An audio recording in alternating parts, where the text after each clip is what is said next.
El invitado que tenemos a continuación es abogado constitucionalista, Ya. doctor en Derecho de la Universidad de Edimburgo y docente de la Universidad de Chile. Es escritor, político, actual candidato parlamentario por el Distrito 11, el cual comprende las comunas de Las Condes, Vitacura, Lo Barnechea, La Reina y Peñalolén. Estamos junto al señor Fernando Atria. Fernando, muchas gracias por venir. Hola, muchas gracias a ustedes por la invitación y por la posibilidad de conversar hoy día. Bueno, estuviste un poco en la palestra esta semana hablando con respecto al Tribunal Constitucional, especialmente por el tema del aborto. Y podemos explicarle un poquito a la gente un poco qué es la Constitución. Sí, sería bueno para que la gente, porque quizás la gente escucha todo el tiempo que quieren cambiar la Constitución, modificar la Constitución, le podríamos explicar un poquito qué es la Constitución. Bueno, esa es una pregunta larga de responder, o no tan larga, pero menos simple de lo que parece. Porque los abogados dicen la Constitución es un texto que tiene artículos y que uno va a los tribunales y lo puede alegar y dice como dice el artículo tanto, el inciso tanto, etc. Pero cuando decimos Chile necesita una nueva Constitución, no estamos hablando de un nuevo texto. La Constitución es la manera de organizar la política de un país, los poderes políticos, para qué son, cómo se ejercen, qué límites tienen, por eso lo que se discutía ante el Tribunal Constitucional, ¿no? Pero sobre todo, cómo se genera, cómo se ejerce y para qué se ejerce el poder político. Esa es lo que define una Constitución, eso es lo importante de una Constitución.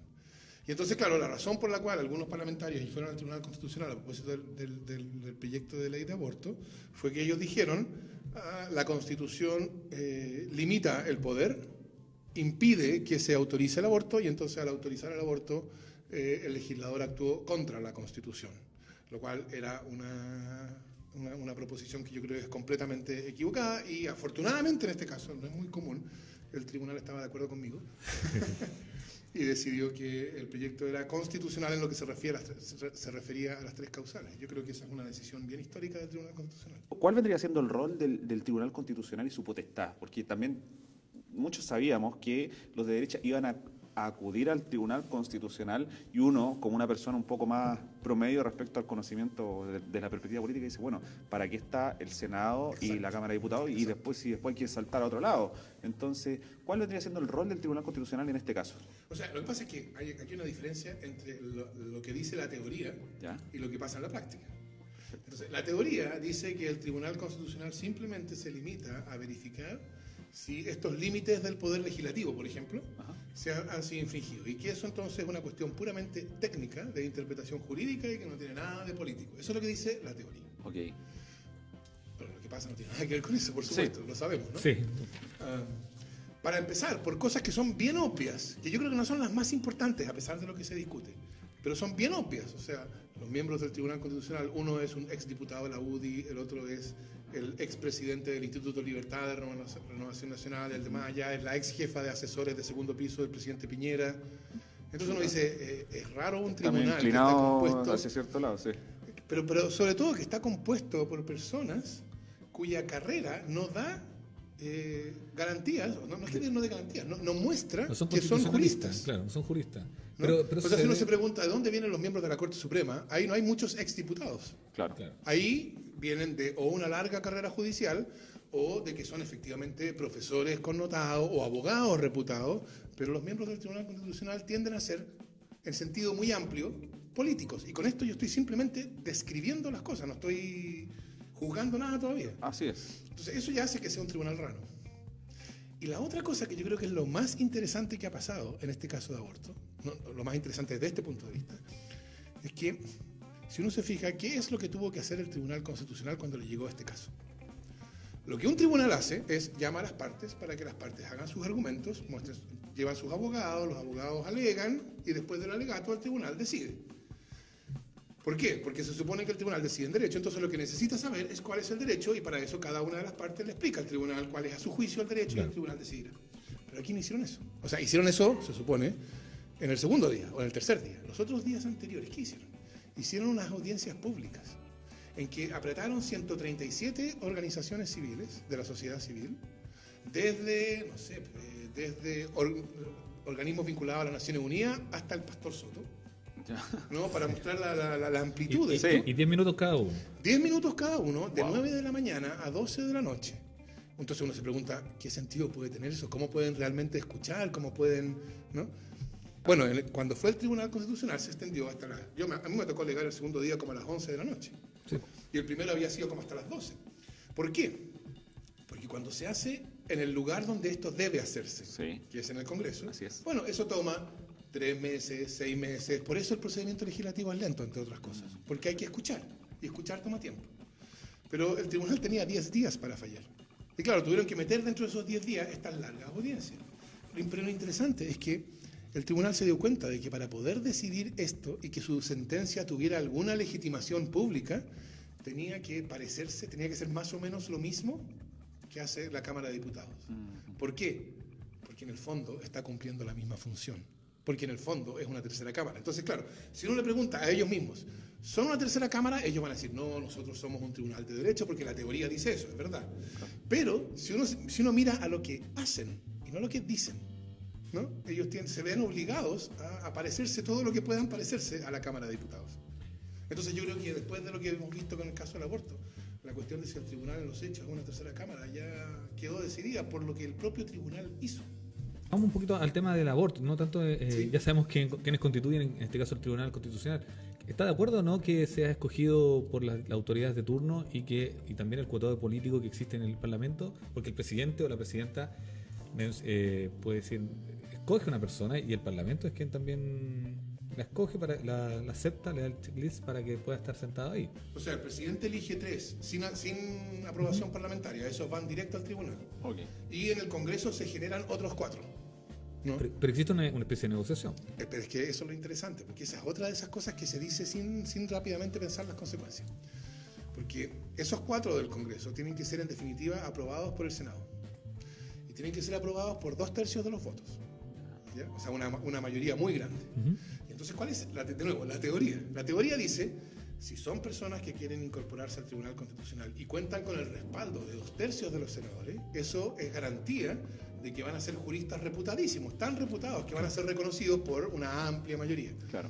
¿Cuál es la realidad? Eso no pasa, ¿no? ¿Cómo se consiguen 2/3 en el Senado? No se consiguen por la vía de que aparece un profesor que es tan bueno y tan buen jurista que todos lo reconocen. Eso no pasa en el mundo real. Lo que en el mundo real pasa es que los grupos políticos dicen, mire, tenemos que aprobar esto por 2/3. Entonces hagamos un arreglo. 2 para mí, 2 para ti. Sí. ¿No?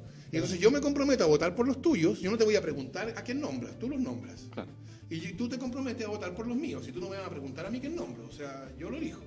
Y entonces, la idea es que lleguen juristas connotados apoyados por una amplia mayoría, pero en realidad cada grupo político designa una especie de representante de ellos en el Tribunal Constitucional. Hay una cosa que es bien clara, que es una característica distintiva del Tribunal Constitucional chileno. No es única en el mundo, es verdad, pero es escasa. Que este tribunal puede interferir en el trabajo legislativo. O sea, durante la tramitación de la ley puede pronunciarse sobre la constitucionalidad de un proyecto. En otros casos, lo normal es que los tribunales puedan pronunciarse respecto de la constitucionalidad de una ley ya aprobada, fuera de cuando terminó el proceso. ¿Y por qué esto es importante? Piensen ustedes en el aborto. ¿Cuándo la discusión es más álgida? ¿Cuándo está la discusión más políticamente cargada? ¿Cuándo hay más posiciones encontradas? Bueno, cuando se está discutiendo y votando el proyecto. Ese es el momento del conflicto político más intenso. Sí. Entonces, si uno pide que el tribunal venga a decidir el conflicto político, cuando el conflicto político es más intenso, más apasionado, más encontrado, es bien difícil que el tribunal logre hacerlo de una manera imparcial y neutral, ¿no? En cambio, cuando la ley se aprueba, vean ustedes, ya parte importante de todo este discurso de que el aborto es homicidio y que el holocausto y que Auschwitz y el nazismo, parte de ese discurso, ¿cuándo fue? Bueno, cuando se estaba votando. Claramente. Pero ya ahora ya está pasando. Hoy día yo estaba en un foro con un candidato al Distrito 11 de la UDI, y que mantiene su postura contraria, pero ahora el lenguaje que ocupa es un lenguaje completamente distinto, sí, porque ya pasó la cuestión. Sí. Entonces, discutir la cuestión una vez, un problema cualquiera, el aborto o la ley de inclusión o la reforma laboral, cualquier problema, discutirlo cuando el conflicto político ya ha pasado, porque ya no estamos en el procedimiento legislativo, hace que sea más fácil una intervención un poco más desapasionada. Entonces nosotros le pedimos al tribunal que interfiera en el momento de mayor pasión política, que lo haga un órgano que está cuoteado y además se espera que lo haga neutralmente. Eso es imposible. Ahora, yo creo que una de las cosas que pasa en la política chilena es que la política es cada vez menos de posicionamientos políticos y cada vez más de cálculos. Y eso es parte de la explicación de por qué la ciudadanía mira con tanto recelo a la acción política. Y en el mismo sentido, ¿cuál es tu diagnóstico con la crisis de representatividad? Yo creo que nunca antes se había producido en Chile, en democracia, un divorcio tan radical entre lo que antes se llamaba el pueblo y que ahora se llama la gente, y la política. Y cuando digo la política institucional, esa que ocurre en el Congreso, en la moneda. Y no digo un divorcio porque lo que hoy día se llama los políticos no les interese conectar. Yo creo que están obsesionados con conectar, están tratando de hacer cualquier cosa para conectar, pero no pueden conectar. Porque la ciudadanía, yo creo que, y yo sé que esta palabra es dura y fuerte, pero esta es lo que yo creo que pasa, la ciudadanía cada más desprecia a la política. ¿Y por qué? Entonces la pregunta interesante es, ¿qué pasó con la política? Que hoy día la política es una actividad en general despreciada por la ciudadanía. O sea, efectivamente, es con lo que hacen los políticos, claro, con la clase política. Y también es cosa de, fíjense ustedes, nosotros ahora último, no sé, 5 o 10 años, hablamos de la clase política. Sí. Este es un lenguaje académico que viene de los años 30, pero como lenguaje que aparece en la prensa y del ciudadano común y corriente. Ahora se habla de la clase política. ¿Y eso qué supone?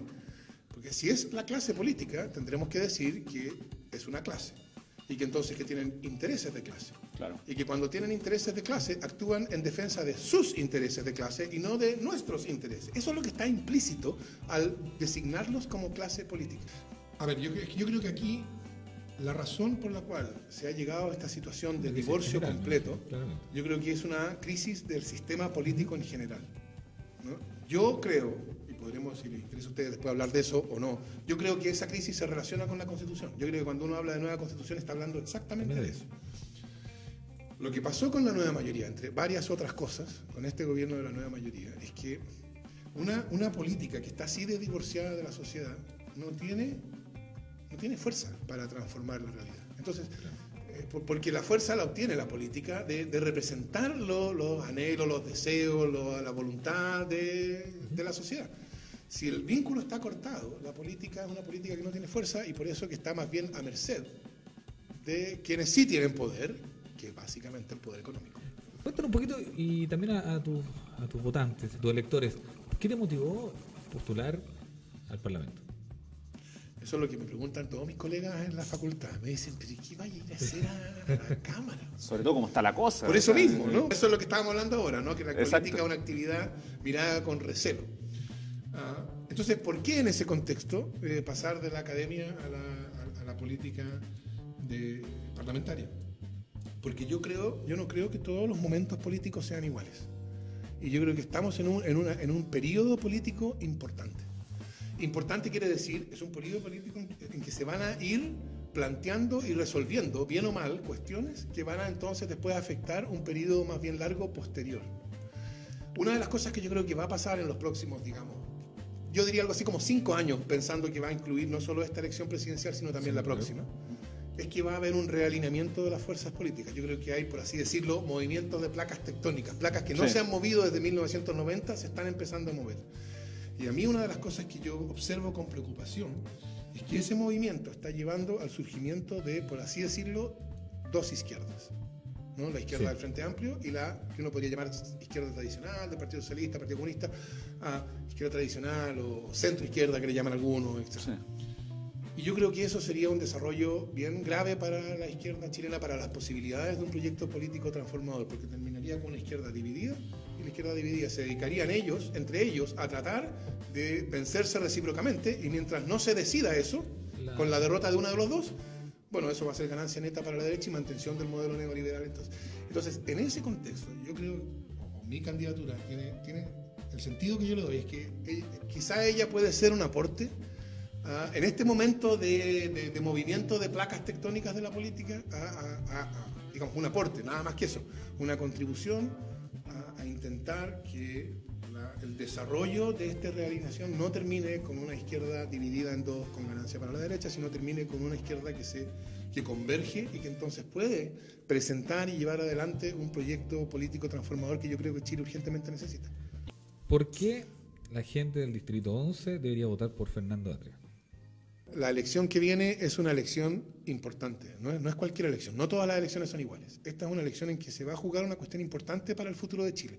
Y el futuro de Chile, o la cuestión importante que se va a jugar para el futuro de Chile, es si el camino que tenemos que seguir es un camino de profundización de un modelo que se basa en la idea de que hay ganadores y perdedores. Y que ojalá estemos entre los ganadores, porque los perdedores lo pasan muy mal, o movernos hacia una forma de vida en común en que, está bien, todavía es posible ganar y perder, pero el que pierde no tiene una vida miserable, ¿no? Entonces, el que pierde no tiene que preocuparse de la educación que van a tener sus hijos, el que pierde no tiene que preocuparse de qué va a pasar si tiene una enfermedad, el que pierde no tiene que preocuparse de cómo va a ser mi vejez, va a ser un momento de miseria y dependencia, ¿no? Hay ciertos espacios donde es posible que garanticemos entre todos condiciones de vida digna. Y esa es la idea de derechos sociales, y para eso necesitamos una nueva constitución. Ese es el país del futuro al cual mi candidatura está vinculada. Esa es todo lo que le da sentido al hecho de que yo esté en esta. Y entonces yo invito a todos los habitantes, a todos los ciudadanos del Distrito 11, Peñalolén, La Reina, Vitacura, Las Condes, Lo Barnechea, a votar por un Chile distinto en este sentido, un Chile pensado desde el punto de vista de todos y no desde el punto de vista de los ganadores.